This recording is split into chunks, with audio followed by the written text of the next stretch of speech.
morning, everybody. How are you?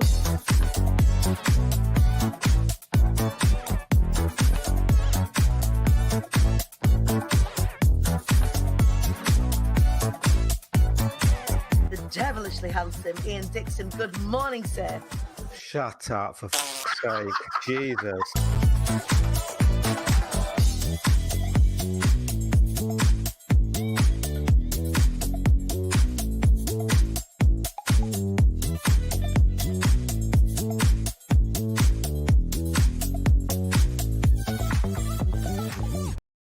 Good morning, everybody. How are you? Welcome to the show, Rise Up Show with me, your host, Danny Wallace. I hope you are feeling good this Monday. Hello, who's watching along? Let me know. Show yourselves. Who we got along this morning? We've got Amy Blaney. Good magical Monday. Oh, hello. It's a magical Monday.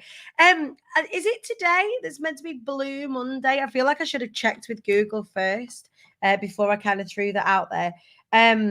Let me just have a little look. Blue Monday 2022, 17th of January. Well, we're in prep for Blue Monday. What is Blue Monday, I hear you ask? Blue Monday is the Mondayest Monday of the whole year. So Blue Monday is the Monday in January that feels really far away from payday. It feels like you are a couple of weeks in. A lot of you, if you have set New Year's resolutions, I'm not saying that this is the case for this community because we're pretty kick-ass, may have set resolutions and already you might be sort of screwing yourselves over and self-sabotaging. So in preparation for that, my loves, this morning, I just want to remind you to get your copy of I Am the Queen Bee, How I Overcame Self-Sabotage to Fly Anyway, and how you can too on Audible, or get the paperback. The paperback's on offer. I think it's like $4.50 or something silly like that at the minute. As a means of helping you get out of your own way. So if you are feeling it a little bit, you think, oh, do you know what? Actually, January is not fulfilling me in the way I thought it was so far. Like, I totally get that. And I think that there's a lot of sort of competition over who's the most get it girl out there, who's had the most successful January so far, ever, who's made the most money so far. And it's bollocks, isn't it? It's bollocks. All I'm asked about from you and from me is if you are feeling good. That's what I'm bothered about. Are you feeling good? Because if you're feeling good, you're probably doing good. And if you're doing good, you're probably doing good things. And that's what I want for us, is that I want you to be thinking about what am I doing to feel good? And I don't mean having a gin at 11 o'clock in the morning. I mean, like, let's be safe and careful about these things. Let's be clever about it. If you're drinking at 11 o'clock in the morning, chances are you're probably not doing good things for yourself. How are you? Who's watching along? Leslie Walter, good morning to you, my angel. How are you? I'm going to assume this, and Helen, if this is not you, is this Helen Adams? Helen Adams, are you there? Is this she saying good morning? Please do let StreamYard know we can see your name. That'd be ace, and then we can say hi to you properly. Kaylee, good morning. Feeling a little bit. Kaylee Judge, the spelling here. Let's talk about the spelling of blur. Are you feeling blur or are you feeling blur like the band? Because if you're feeling a little blur, like you could be feeling a little park life, you could be feeling a little bit very big house in the country, and that's a completely different feeling, right?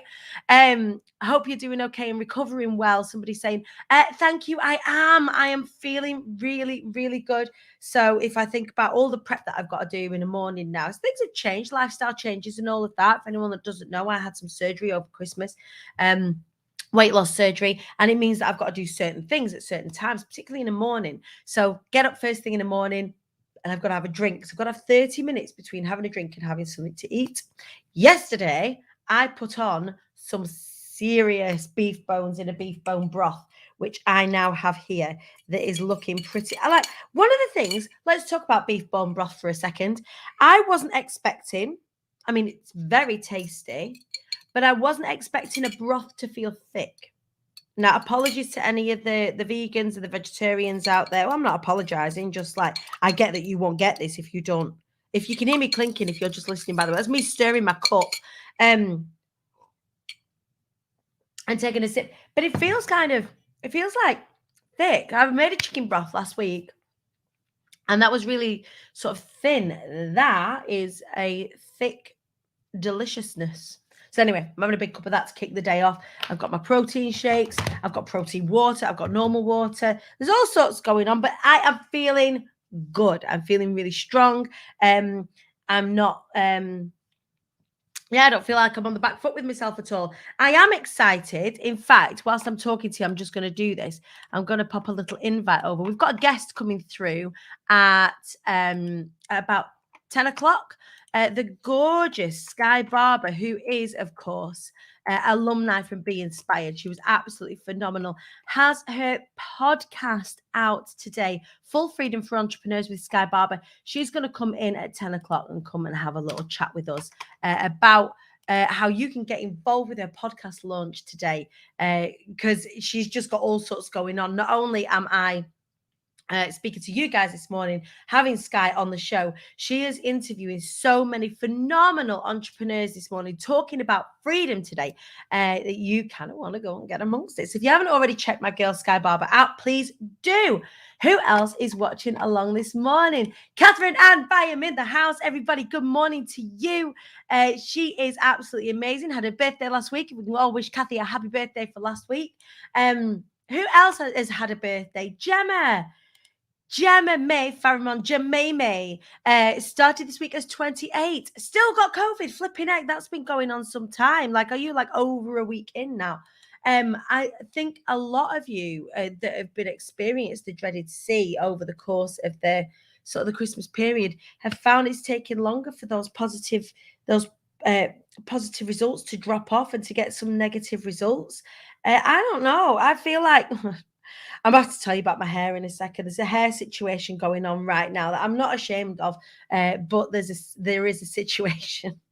There's a situation going on with my hair. I'm going to tell you about it in just a second. But yeah, people's COVID tests, they're lasting like, I think our girl Abby Horn, I think her baby's testing positive still 11 days in. It's mental. But please do look after yourselves out there. Lots of broths, lots of Lemsips, and lots of rest if you have been struck down with the dreaded C. Please do look after yourselves. We've had a hair situation in the house today. I thought I was kind of through this with having... So I've got my children. I've got 3 children. One is just coming up for 14 in the next week. Oh my God, how am I the parent of a 14-year-old? The other is just coming up for 12. So they all have their birthdays kind of imminently. And then Ivy, of course, is 6. And I kind of thought, I don't know if any of you that are parents, particularly parents of girls, although this situation is non-discriminant, have found this. But I thought we were done with the whole head lice situation. Turns out not. Turns out not, as the case may be. And we have had a situation in high school where there's been head lice. So I have obviously been out to the supermarket, cleared them out of Lyclear, Headrin, and all the rest of it. Done Amazon out of all of the biddy combs, and I have been going through everybody's hair over the course of the weekend, and then just treated my hair again this morning, which means my hair looks like I've dipped it in a chip pan, but I haven't. It's biddy stuff. I'm treating myself for red lice because we're keeping things real here on the show. Rise Up Show. But you will be glad to know that I am without parasite, which I'm thrilled about this morning. Excuse me. Oh, mate, wait till the 17 or 21. No, thank you. It is a difficult age to navigate. Like, you know, when you become, for those that are parents, apologies if you're not a parent. I'm just going to speak to the parents for a second, those who've got lived experience of bringing children up. Let's talk about kids for a second. When you're pregnant for the first time. For those people that carry kids, you think, oh, this is scary. This is the scariest thing in the world. Like, what am I going to do? The scariest thing that you've got to do is push the baby out, right? And then the baby comes. And actually, you survived the month. If you're still here and you're a parent, you survived. You survived the birthing situation. And you're with this baby, this child, this tiny little angry potato. And I remember at the time when I had Poppy, so it's going back 14 years. I had Poppy and I was petrified. I would not describe myself, even though I'm 3 children in, as the most maternal person in the world. And what I mean by that isn't that I don't love my kids. I really do fucking love my kids. I up until the point I became a parent, I was inherently selfish. So I just used to like bugger off abroad and used to do all the things. Having kids wasn't really on my agenda until about maybe 12, 18 months prior to having Pops.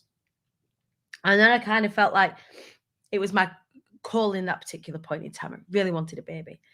But I didn't know what to do with loving somebody that much outside of myself, right? And then I got into the labour ward, and at the time there was like a norovirus going around. So even though it's been really traumatic for those of you that have been pregnant during the pandemic period, maybe had a baby during the pandemic period, have not had your partners allowed to come with you. It's certainly right at the very beginning, even into sort of the birthing, the birthing ward and stuff.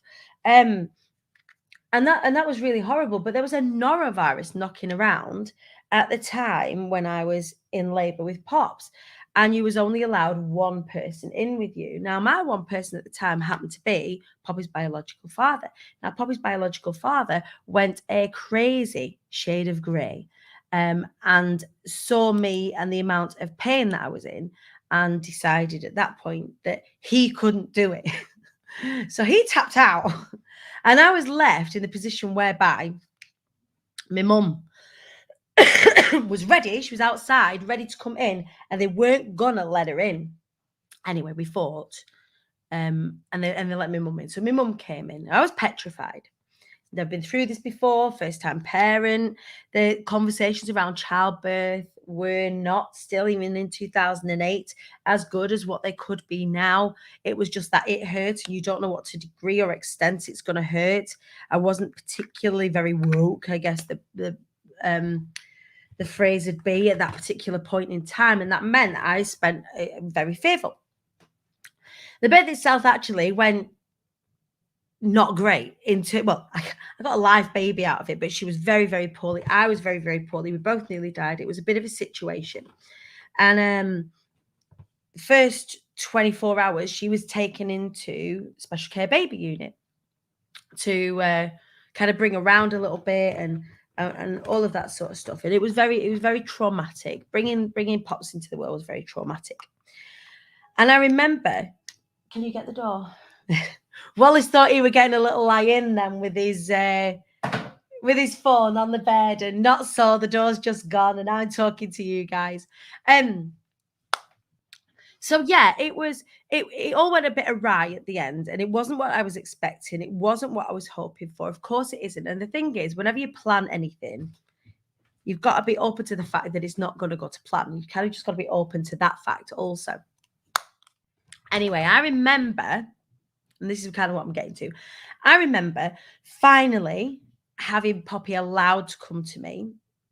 So as soon as I was able, I went down to her and I was able to feed her. I was able to feed her myself. It was horrific. It was painful. It was all of these things. It was all very physical.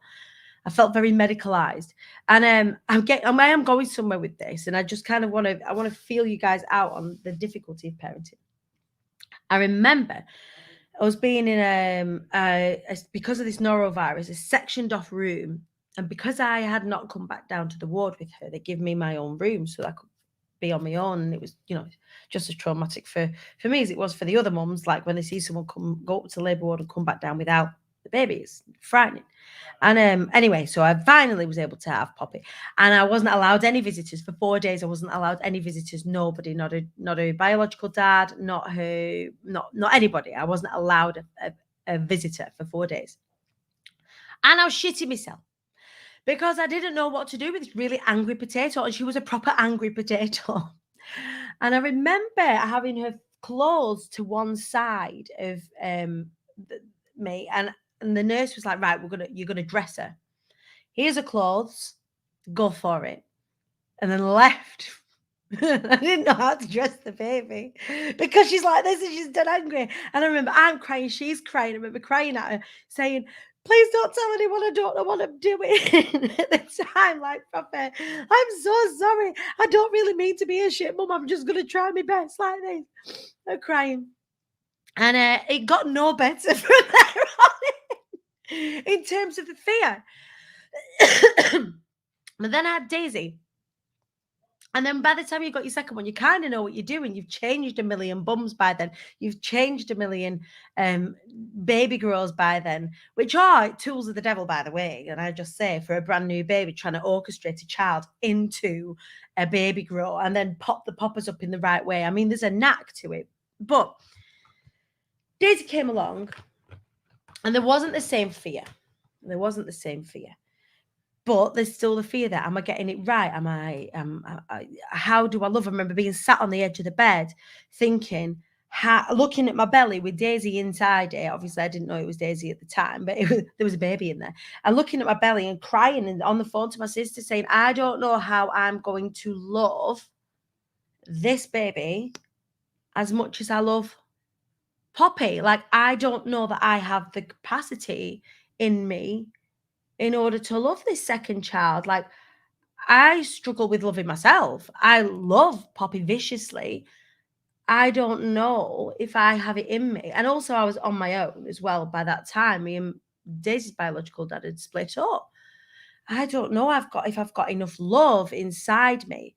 I don't know that. I don't. Where is this love going to come from? Because I feel consumed with love for Poppy.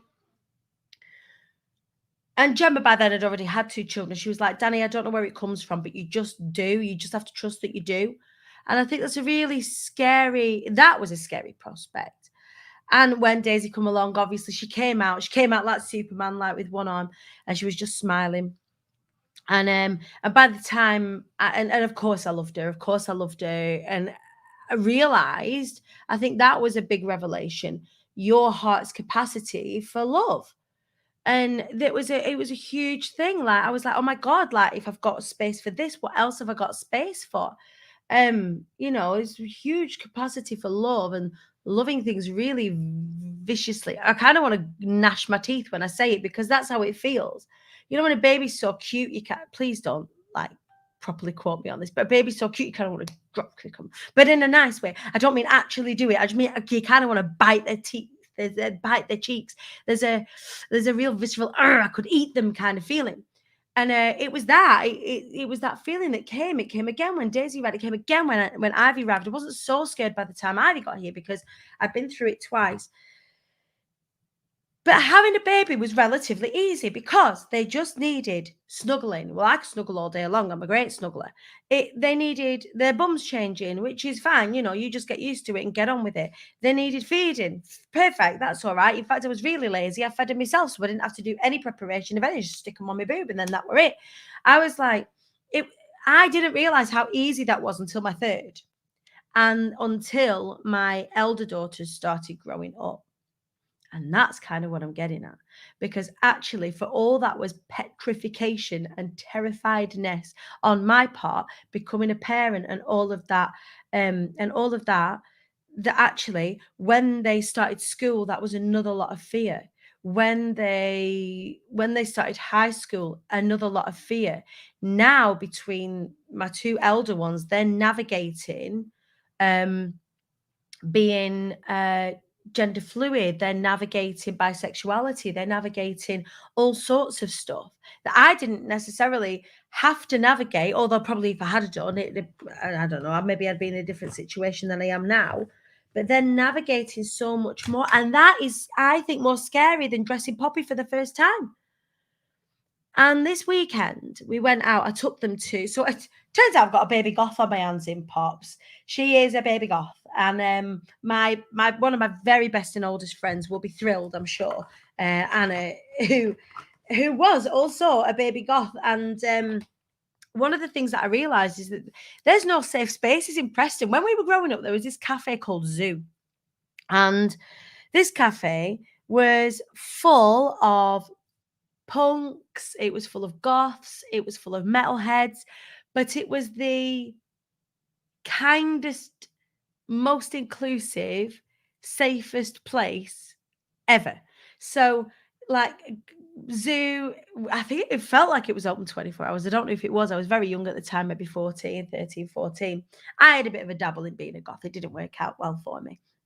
But Poppy's committed. Poppy's like, she's like, I want a dog collar. She came down, she got chains on her skirt, and it's all black t-shirts and black tights and fishnet gloves. And I'm here for it. Like, Pixie, you'd be so proud. I'm trying my best to make sure that she can take pride in herself and still be a goth. Like, I don't want her to look unshowered is the important thing for me. But here's the scary thing: trying to help them navigate that without telling them what to do is probably one of the scariest things I've done to date. And it just makes me, it intrigues me how every different level has brought a different kind of fear. Every different kind of growth has brought a different kind of fear. And I was there, and I'm a really good parent of goth child. Took her to Affleck's Palace in Manchester. So if anybody's watching from around the world, Manchester has this place called Affleck's Palace. It's a multi-story alternative heaven.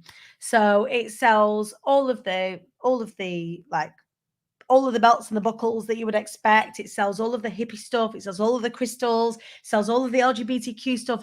Interestingly, there's a whole LGBTQ plus bookshop, which is brilliant. So I took Daisy in there, who's exploring her own sexuality at the moment, and took her in there and got her some books to help her navigate where she's going. Because I struggle, like, all I can do is listen.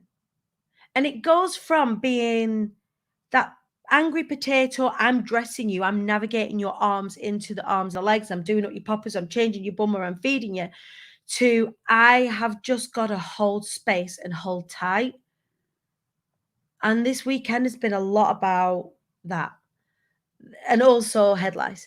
But but navigating that has been, as the weeks go on, and as I can see them trying to work themselves out, is both beautiful and petrifying at the same time.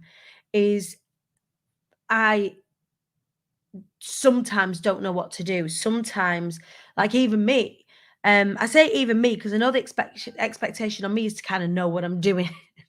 I don't fucking know what I'm doing.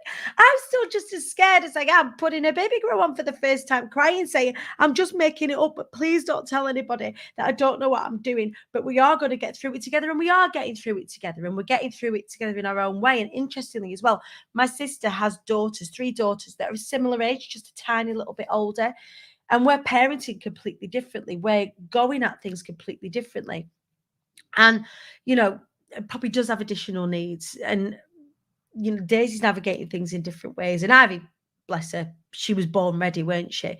But I know that's all to come for her. But it's interesting how that works in parenting and how actually that works within business, that we hit these new levels all the time and people around us will watch and go, okay, so she's successful now.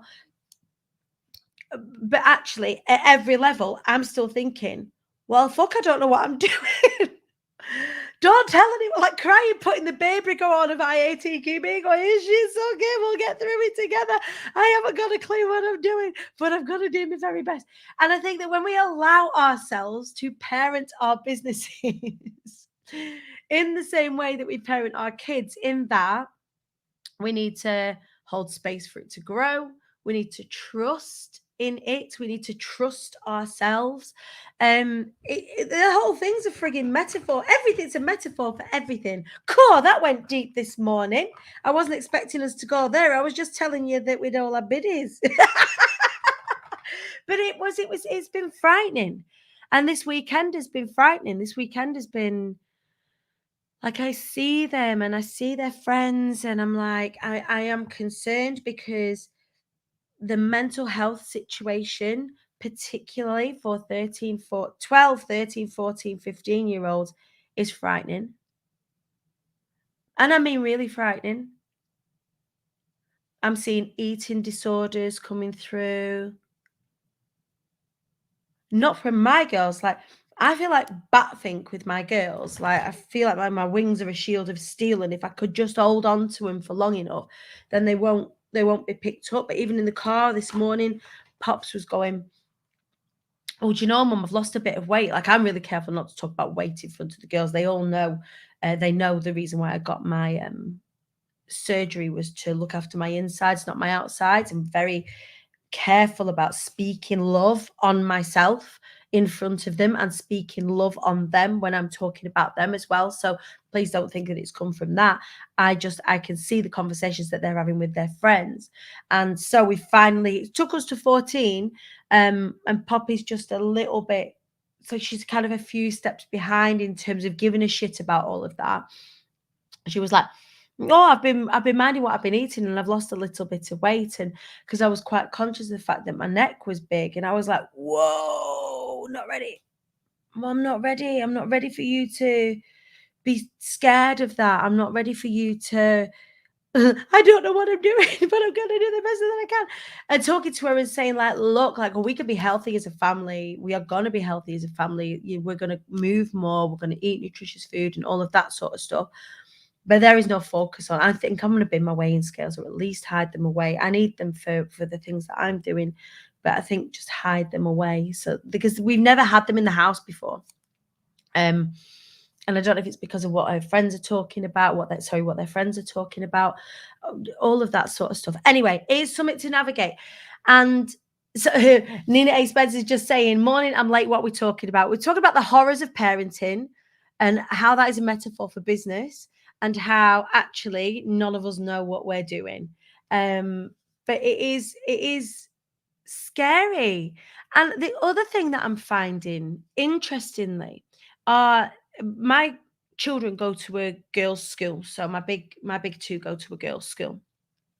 I didn't know, like, maybe I did on reflection. I didn't know that Pops was non-binary, and the fact that they're non-binary isn't an issue for them being at a girls' school. I probably would have preferred them to be in a mixed if I'd have had the foresight. That's what I would have done.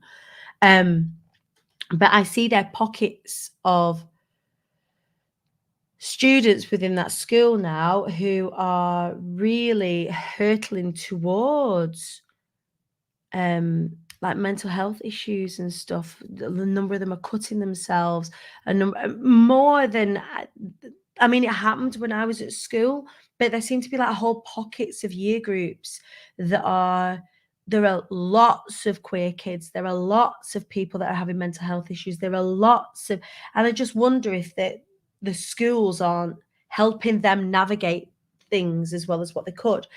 So, proud moment, Daisy wrote an email. She goes, it was really professional and everything, Mum. Wrote an email to schools saying there are lots and lots of clubs for all of the students for lots of different reasons, but there are no clubs. There's nothing social or supportive for any of the children in the school who are LGBTQ plus. And I propose that we put a club on for members of the LGBT plus community within the school. We know it's a girls' school, but we also know that there are trans kids that are here. We know that are gender non-binary kids that are here. There are lesbian, bisexual, pansexual kids that are here. And there's nowhere safe with an adult with them to help them navigate this. And she sent an email to the head teacher. Anyway, they're going to implement a club for LGBTQ plus kids at school, and I just thought that was amazing. Like, what a wicked, and like, it was completely unprompted from me, because I'm thinking, like, my daughter's 11. From a sexuality point of view, I just don't care. And not that I care about her, but she's 11, and I'm not really bothered if they've got a girlfriend or a boyfriend or a them friend or whatever the fuck. They're 11. So the priority for me is not on whether they've got a significant partner at this particular point in time, nor should it be for them. But I also know what it was like having crushes when I was 11, 12, 13, 14 years old. I also know what that was all about. So I was really, really proud parenting moment, scary parenting moment, all sorts of moments happening in IATQB HQ on the inside of the family. So talking about parenting being a metaphor for business and all of the things that that we come across as parents, actually we have to think about when it comes to our businesses. We have to think about learning, we have to think about growing, we have to think about doing things right for the right reasons and not just for ourselves. We've got to think about routine, we've got to think about showing the fuck up. And I think that sometimes we forget, you know, that once our businesses are in fruition, they are a living, breathing thing, but they are there, unlike children. Like, can I just put the caveat here is children are not here to serve us, although I really do enjoy the fact that they wash up on the odd occasion, and it is only the odd occasion. That our businesses are here to serve us, and our businesses are here to serve the people that we want to serve. And one of the people who is phenomenal at helping you. So imagine there's like a super nanny for your business that can come on into your business and share and look at all of the aspects of your business and give you hints and tips on how to streamline, on how to make it grow easier, better, keep your sanity in check and all of that sort of stuff. Somebody who, I don't know how I got to this whole analogy of super nanny and you, Sky. I'm making a tenuous link as I'm going. But actually it works because sometimes as parents, we don't get that. Sometimes, you know, we might get our parent who might be helpful, but they might not be as kind of forward thinking. We might get a sister or an auntie or a friend. And it does take a village to raise a child. In the same way, it does take a village to grow a business. And I think that one of the people who is most helpful when it comes to growing your business is one of my dear darling friends whose podcast is out this very day. The very gorgeous, she's joining us this morning, Sky Barber, everybody. Good morning. Good morning, Danny. So nice to see you this morning. How are you feeling? I'm feeling, I don't know. I'm scared. I was just talking about putting the baby grow on Poppy for the first time and nobody was helping me. And I was crying, going, I don't know what I'm doing. Please don't tell anybody what I'm doing. Yeah. Are you giving birth this morning? Yes, I am. And I'm making mistakes as we go along. I've just managed to completely delete. I've never used StreamYard before, but I managed to delete our link. So now no one can access, no guests can access the same link. We've managed to accidentally take off LinkedIn. We're managing to do lots of interesting things.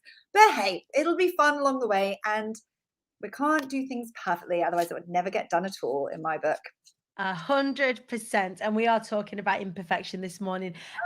So Sky, you have your podcast out today. I couldn't be more excited because I know it's going to help so many people. I just want you to tell me, what is the podcast? Oh my Lord, I have to put my teeth back in. What is the podcast called and who is it for? Okay, so today we've launched the Full Freedom for Entrepreneurs podcast with myself, Sky Barber. It is for any aspiring or current business owner who wants to create a life that they love. So this is about creating time freedom, financial freedom, but ultimately the freedom to have choice in your life. So rather than lots of my clients come to me with loads and loads of like clients, but no time, and other people come to me with lots of time and no financials, it's like, how do we bridge the gap and how do you actually lead a business that creates the life you love? I love it. So just as I was saying before Sky came on, if we talk about when we have children, it's our job to serve the children, right? It's our job up to a certain point, and then we grow into a team and all of that sort of stuff. With a business, it's kind of the other way around. The business is built in order to serve, yes, of course, the people that you want to help. But the reason why we have businesses and we don't have employment, or we don't go into employment, is so that we have a business that serves the life that we truly want. And that's what you help people with, isn't it? Yeah, it is. And I see it as a really big need because I kept, when I was in corporate, I kept seeing my friends, and I'm lucky to have lots of entrepreneurial people around me, but they just get stuck, and they get stuck creating this like really busy job for themselves in business. Right. And yes, it was a business and they did rely on themselves, but if they weren't doing a lot of the work, nothing would get done. And I was like, hang on a minute, how is this actually more fun and more freeing? To have this situation than actually have a business? Like, surely there's a different way. But people will get stuck at the hurdle whereby everything evolves around you. And I see this all the time in the personal brand space. But where I was really fortunate is to have a career of getting that majorly wrong and then taught how to do it right. To be able to get people alongside you and put systems in place and operational stuff. So there's the whole thing around the practical things you need in place in order to grow a business, like system, structure, support team. But and this is where it was so pivotal doing Be Inspired with you last year, was I kept seeing like an earning, and I was working with clients that it wasn't just the practical stuff. They needed to get their head in the right place to allow the practical stuff to be in place. And I was like, oh, so knowing how to do something, knowing how to hire someone, knowing how to systemize something, knowing how to write that passive course or book, that's only so far. That you can only go so far with that. You need to fully embrace you as a business leader. Right. I kept seeing things put people off their tracks, like thinking they had to be the one doing everything, or that it was only them that could replicate the results and no one was going to be able to produce work quite like them, or that they actually felt like they should be the one doing all of the things. Right. And not just in business, but in home as well. And so people are just burning out left, right, and center. Yeah. I knew there was a better way. And I love that's you've taken that sort of that whole approach now, and the results that you get are just phenomenal. The people that you work with just do the most incredible things. And I mean, as your friend, not like as mentored you in different ways, and we've been through Be Inspired together, yeah, but as your friend, seeing you grow that and seeing the impact that you're having on the world is so exciting. This podcast really is an extension of that now, isn't it? It's you bringing forward the people that you need, or the kind of thinking that you need, and the conversations that you need in order to do the personal development that you need in order to get there, right? It is. But one of the fascinating things I'm just reflecting on in this moment is the podcast is like, it really means something to me personally, because I've had this, and I call it the independence block, where I'm like, I'm all right on my own. I can create independence. Like, I've got, financial independence. Like, don't worry about me. I'll be fine. Mm-hmm. And so within that, I came a lot of like, I just like shut my family out. I'm very close to my family. I'm very close to a lot of my friends, but I just wouldn't tell them really what I was doing. Like, there's a running joke that my mum's like, oh, what is it that you do? What do you do? I know you're talented, but ooh. And I used to like shy away, and I used to think that it was just, I don't know, I just wouldn't really tell anyone about this like online world in my family and friends. Whereas with this podcast, it's the first time I've really gone out and I have asked and speaking to and getting excited about and celebrating this thing, this tangible thing that I feel like you don't just have to be in our online bubble. Like, it's legit. Whether you're corporate career people or your family members, you can understand what a podcast is. Right. And it's the first time I've gone out to a wider people to be like, I need your support. I need your help with this, because I'm so passionate about the message. And it's been really interesting to see like the resistance that's brought up from me of like, oh, but asking for help, like, everyone's got their own things going on. Why do people support me? And what, like, and that ego conversation. And then I've got to be like, no, it's not about me. It's about the mission of this podcast. Right. It's about the greater conversation around being able to have this choice. You can do it. And I'm just the messenger for it. Yeah. So what you've managed to do, I was going to say, what you've managed to do today is nothing short of phenomenal, really. If I look at the day that you've got planned, and we're going to talk about this, and we're going to share this with you, for those of you watching, please do get amongst this today, is a testament to the amount of support that when you ask, of course, because you are such a kind person, you are such a giving person, you are such a lovely, active person in the communities that you're in, that when you do ask for help, of course, your friends are going to roll their sleeves up and go, Sky, what do you need? We're here. Yeah, I know. And I'll tell you a secret. I probably shouldn't tell you this, but like, God, tell me. It's just you, me, I'm gonna say it's a secret, but you were part of the conversation. So the incredible lineup I've got happening over on my personal profile, that we've obviously taken a break from to come and talk to you today. That incredible lineup of 11 amazing women, I only booked them in on Friday. Wow. And they all made time in their diaries to help me. And apart from you, actually, Danny, the other 10 have all been clients. And that to me, like, just makes my heart like melt, because, when we have moments of like, oh, imposter syndrome, like, am I good enough? Can we do this? Yeah. Already just 2 of them coming on and just saying like, this is, a wider conversation, not queued up to like say this is our time working together, but them talking about the freedom they've been able to create in their lives. It's just so powerful to have that back and make you realize, like, oh my goodness, all those moments where you're like, can I do this? It's times like this where you're like, yes, I actually know my shit and I do know what I'm talking about. Yes, you fucking can. You need to bend over backwards to fit in time to have conversations with me today. And I just, for my lack of organization last week, because I didn't want to ask for help, I was nervous about asking for help, which this is why this whole reflection's coming out. But so I take this as a message to anyone who's thinking like, oh my goodness, I should be able to do this by myself. Like, you don't have to. Most people won't. Most people don't. Whether that's you're not sure what the next move is in business, or you don't know how to create freedom, or you want to have friends share a post for you, like, just ask. Just ask. Be a good person and ask. I love that. You're not just being a good person for yourself, you're letting your friends help you. And one of the things right at the top end of this year, if I think about my New Year's resolutions, not that I have a huge amount of them, but it was to allow myself to receive help, allow myself for the friends that are around me to say, hey, I want to be a friend. Let them be my friend. Stop thinking that I've got to do everything on my own. And when you realize that, you create phenomenal things. So today is podcast launch day. What's happening? Tell us what's going on. Okay, so we have got 11, or no, we've just had 2 already. So however many that is, 9 more amazing women coming across over to Facebook, and I'm going to hopefully do a little bit on Instagram as well. But Facebook is the best place to come and find me on my personal profile or my business page. I'm interviewing some incredible women all about freedom, just to celebrate other people's businesses as part of this journey.